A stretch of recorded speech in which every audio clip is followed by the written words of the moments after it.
বন্যা শুরু হয়েছে গত পরশুদিন। এই বন্যার করাল গ্রাসে আমাদের তিস্তার অনেক ক্ষয়ক্ষতি হয়েছে।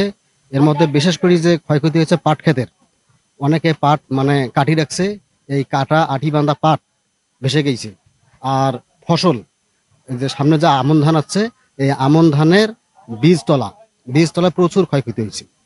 পলিমাটি বালু দিয়ে ঢাকা পড়ে গেছে একদম। বাড়ি ঘর ভেসে গেছে, গবাদি পশু পাখির ক্ষয়ক্ষতি হয়েছে। মানুষ অনাহারে অর্ধাহারে দিনকাল কাটাচ্ছে। মূলত ক্ষয়ক্ষতি পাট, বীজতলা এবং গবাদি পশু পাখির প্রচুর ক্ষয়ক্ষতি হয়েছে, অবর্ণনীয় ক্ষয়ক্ষতি হয়েছে। গরু ছাগলের খাবার সংকট, খাবার পাওয়া যাচ্ছে না, মানুষের খাদ্য পাওয়া যাচ্ছে না।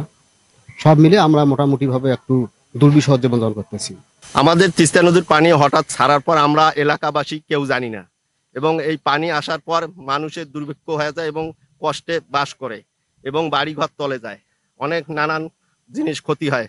চরে যেমন অনেক কৃষক দেশহারা হয়ে তারা পড়িয়েছে। আচ্ছা, আর আমরা এখনো পানিবন্দী হয়ে আছে, এখনো মানুষের সরকারি কোনো এবং সংস্থা কোনো কিছু এখন উদ্যোগ নেয় নাই। আর আমরা একটাই শুধু চাই, আমাদের তিস্তা নদীর যে কোনো একটা ব্যবস্থা করা, এটাই আমাদের আশা। বাড়িঘর তো তলে গেছে, চুলে টুলে ব্যাগ তলে গেছে আর কি। আর এই যে পানি নামছে, মনে করো আজকে সকালবেলায় যে নাম বেড়ে নাকছে, পানি এলাম আছে।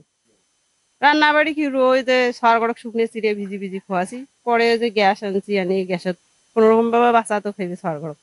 অনেক ক্ষয়ক্ষতি আছে বুঝছেন, পাটের ক্ষতি হয়েছে, বাদামের ক্ষতি হয়েছে বুঝলেন না। এই গরু বছর নিয়ে, গবাদি পশু নিয়ে খুব সমস্যা বুঝছেন। বাচ্চা নিয়ে যে পানি খুব সমস্যা হয়ে যায় বুঝছেন।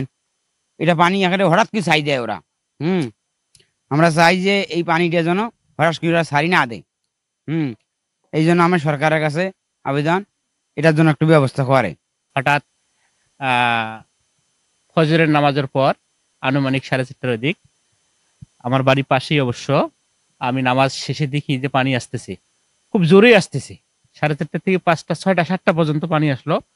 পরে দেখি দিকে বাড়ে, আমাদের শিক্ষার্থীরা সবাই আসলো, আসিয়া পাকার মাথার থেকে আমরা সেখান থেকে চলে যাই। এতে আমাদের শিক্ষার পাঠদানের খুব ব্যাঘাত হয়। আমাদের তিস্তা নদীতে অনেক পানি হঠাৎ করে বেড়েছে 3 দিন থেকে আজকে। আমাদের গরু, ছাগল, হাঁস, মুরগি সবগুলা অর্ধেকের বেশি ভেসে চলে গেছে।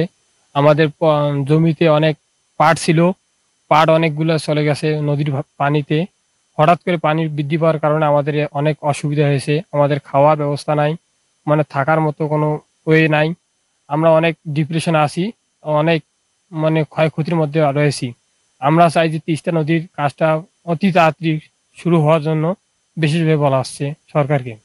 তিস্তাপুরের মানুষ, আমরা তিস্তা নদীতে বসবাস করি। তিস্তা নদীর চরে আমরা আবাদ ফসল ফলাই, তাকে দিয়ে জীবনযাপন উৎপাদন করি। হঠাৎ গতকাল ভোর 4টার সময় পানি এসে আমাদের ক্ষেত খামাল পাট সব ভেসে নিয়ে গেছে। তাই আমরা খুব দুঃখ প্রকাশ করে বলতেছি সরকারকে, যেন নদীর পানি ছাড়ার আগে আমাদেরকে কিছু মাইকিন বা কিছু খবর যেন আমরা পাই।